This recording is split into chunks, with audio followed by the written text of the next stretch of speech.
I was 18 years old when I got married. I belonged to a very conservative family, a Baloch family, where good daughters never say no to their parents.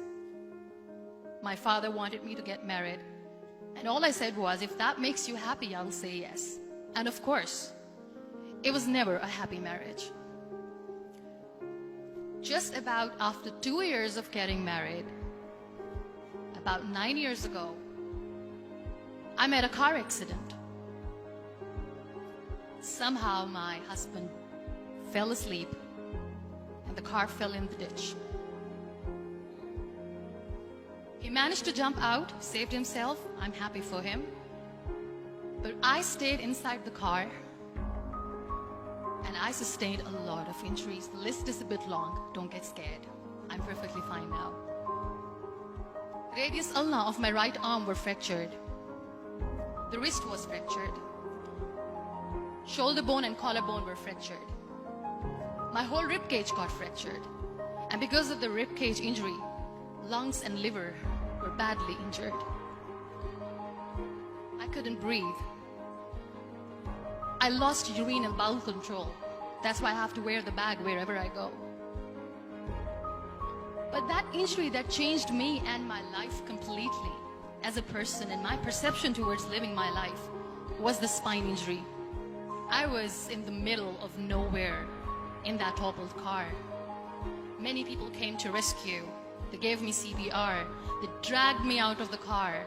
And while they were dragging me out, I got the complete transection of my spinal cord. Those 2.5 months in the hospital were dreadful. I will not make up stories just to inspire you. I was at the verge of despair. One day, doctor came to me and he said, well, I heard that you wanted to be an artist, but you ended up being a housewife. I have a bad news for you. You won't be able to paint again because your wrist and your arm are so deformed, you won't be able to hold a pen again. And I stayed quiet. Next day, doctor came to me and said, your spine injury is so bad, you won't be able to walk again. I took a deep breath and I said, it's all right.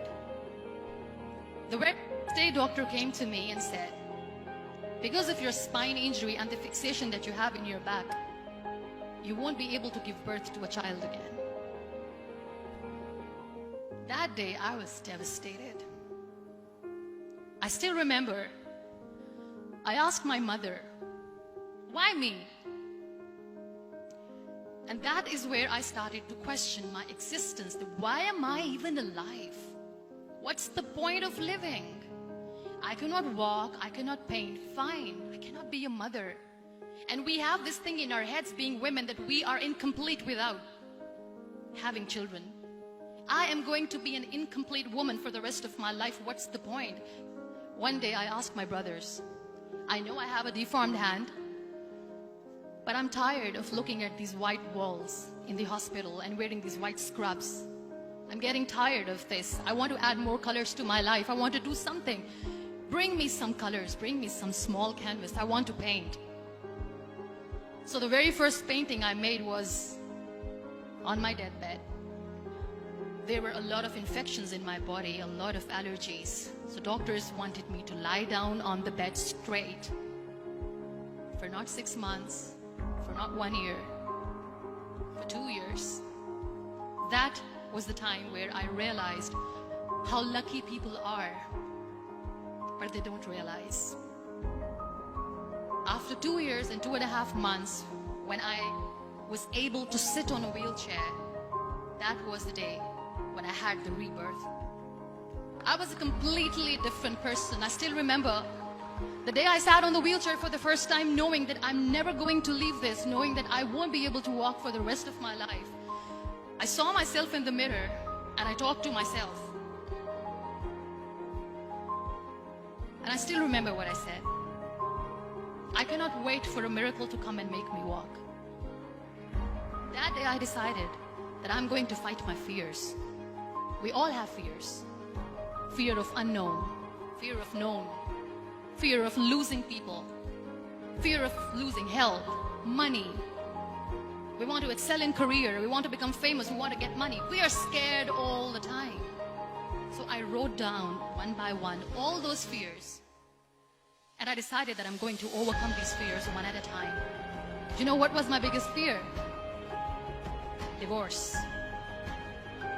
I was trying to cling on to this person who didn't want me anymore. But I said, no, I have to make it work. But the day I decided that this is nothing but my fear, I liberated myself by setting him free.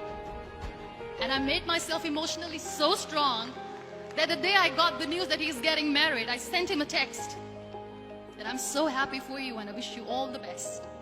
And he knows that I pray for him today. My biggest fear, number 2, was I won't be able to be a mother again. And that was quite devastating for me. But then I realized there are so many children in the world, all they want is acceptance. So there is no point of crying, just go and adopt one. And that's what I did. I gave my name in different organizations, different orphanages. 2 years later, I got this call from a very small city in Pakistan. I got a call and they said, are you Muniba Mazari? There is a baby boy and would you like to adopt? And when I say yes, I could literally feel the labor pain. I said, yes, yes, I am going to adopt him. I am coming to take him home. And that day, I was 2 days old, and today he's 6. So I decided that instead of starting an NGO for disability awareness, which I know will not help anyone, I started to appear more in public. I started to paint. I always wanted to. I have done a lot of modeling campaigns, different campaigns for brands like Tony and Guy. I decided that I'm going to join the national TV of Pakistan as an anchor person. And I've been doing a lot of shows for the last 3 years. So when you accept yourself the way you are, the world recognizes you. It all starts from within. I became the National Goodwill Ambassador for UN Women Pakistan, and now I speak for the rights of women, children. We talk about inclusion, diversity, gender equality, which is a must.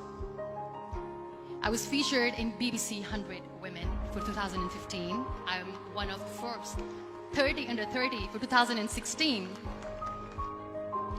We always expect ease from life. We have this amazing fantasy about life. This is how things should work. This is my plan. It should go as per my plan. If that doesn't happen, we give up. So my dear friends, let me tell you one thing. I never wanted to be on the wheelchair. Never thought of being on the wheelchair. I was always aspiring to do bigger things, but had no idea that for that I have to pay the price to be where I am today. This life is a test and a trial. Are never supposed to be easy. So when you're expecting ease from life, and life gives you lemons, then you make the lemonade, and then do not blame life for that, because you were expecting ease from a trial. Trials make you a stronger, better person. Life is a trial. It is okay to be scared. It is okay to cry. Everything is okay, but giving up should not be an option. They always say that failure is not an option. Failure should be an option, because when you fail, you get up, and then you fail, and then you get up, and that keeps you going. Nothing is perfect in this world. We all are perfectly imperfect, and that is perfectly all right. That's all right. Live your life fully. Accept yourself the way you are. Be kind to yourself. Be kind to yourself. I'll repeat, be kind to yourself, and only then you can be kind to others. Love yourself and spread that love. Never give up. The real happiness doesn't lie in money or success or fame. I have this all, I never wanted this. Real happiness lies in gratitude. So be grateful, be alive, and live every moment. Thank you so much, everyone. Thank you.